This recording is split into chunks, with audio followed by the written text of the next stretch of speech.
Gênesis capítulo 41. Ao final de 2 anos, o faraó teve um sonho. Ele estava em pé junto ao rio Nilo, quando saíram do rio 7 vacas belas e gordas, que começaram a pastar entre os juncos. Depois saíram do rio mais 7 vacas, feias e magras, que foram para junto das outras, à beira do Nilo. Então, as vacas feias e magras comeram as 7 vacas belas e gordas. Nisto, o faraó acordou, tornou a adormecer e teve outro sonho.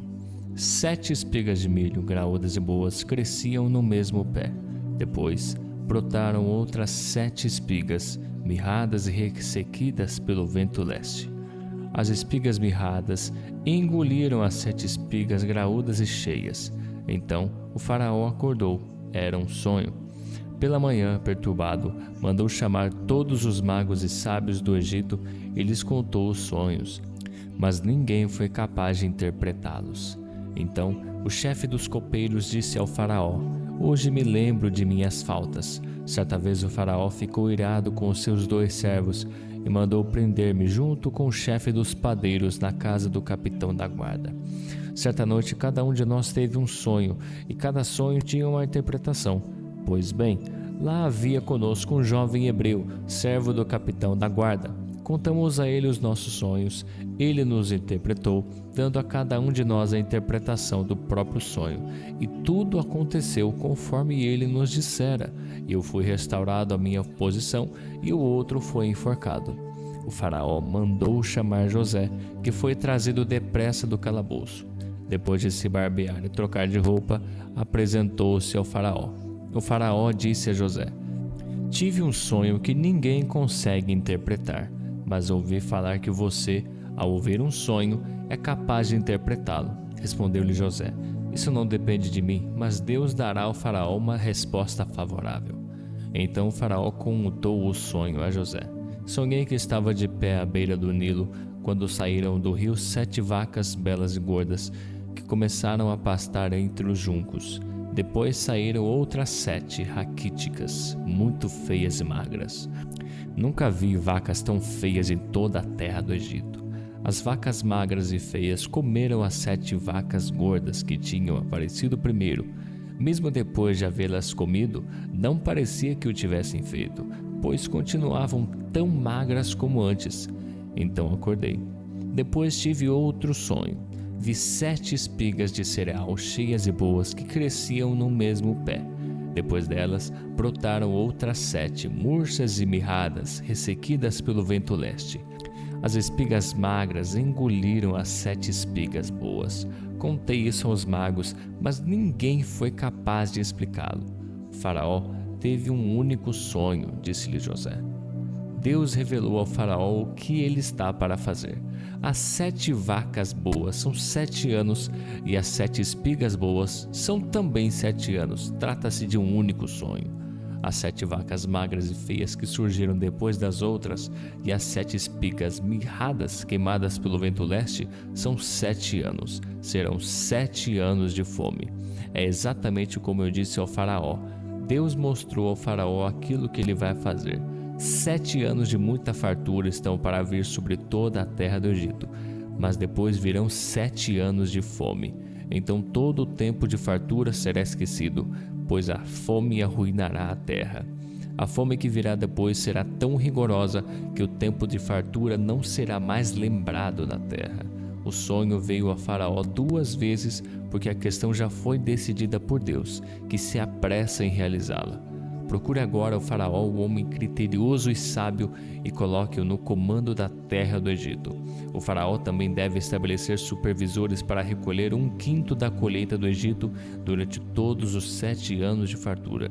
Eles deverão recolher o que puderem nos anos bons que virão e fazer estoques de trigo que, sob controle do faraó, serão armazenados nas cidades. Esse estoque servirá de reserva para os 7 anos de fome que virão sobre o Egito, para que a terra não seja arrasada pela fome.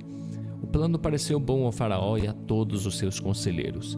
Por isso o faraó lhes perguntou: "Será que vamos achar alguém como este homem em que está o Espírito Divino?" Disse, pois, o faraó a José: "Uma vez que Deus lhe revelou todas essas coisas, Não há ninguém tão criterioso e sábio como você. Você terá o comando de meu palácio, e todo o povo se sujeitará às suas ordens. Somente em relação ao trono serei maior que você. E o faraó prosseguiu: entrego a você agora o comando de toda a terra do Egito. Em seguida, o faraó tirou do dedo seu anel de selar e o colocou no dedo de José. Mandou-o vestir linho fino e colocou uma corrente de ouro em seu pescoço.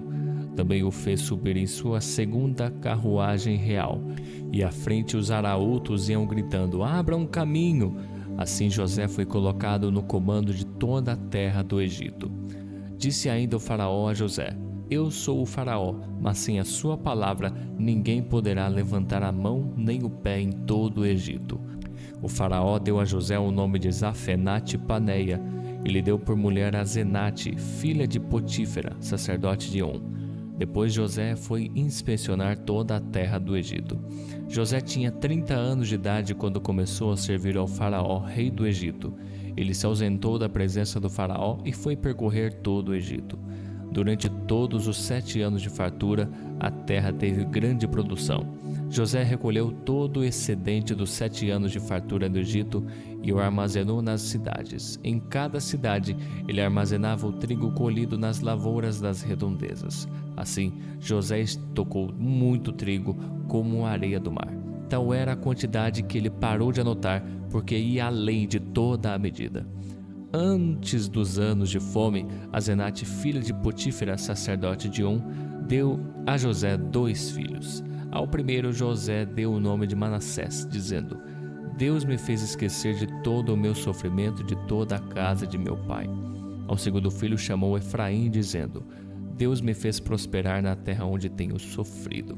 Assim chegaram ao fim os 7 anos de fartura no Egito, e começaram os 7 anos de fome, como José tinha predito. Houve fome em todas as terras, mas em todo o Egito havia alimento.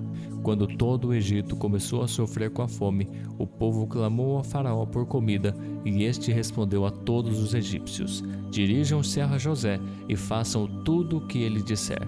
Quando a fome já se havia espalhado por toda a terra, José mandou abrir os locais de armazenamento e começou a vender trigo aos egípcios, pois a fome se agravava em todo o Egito. E de toda a terra vinha gente ao Egito para comprar trigo de José, porquanto a fome se agravava em toda a parte.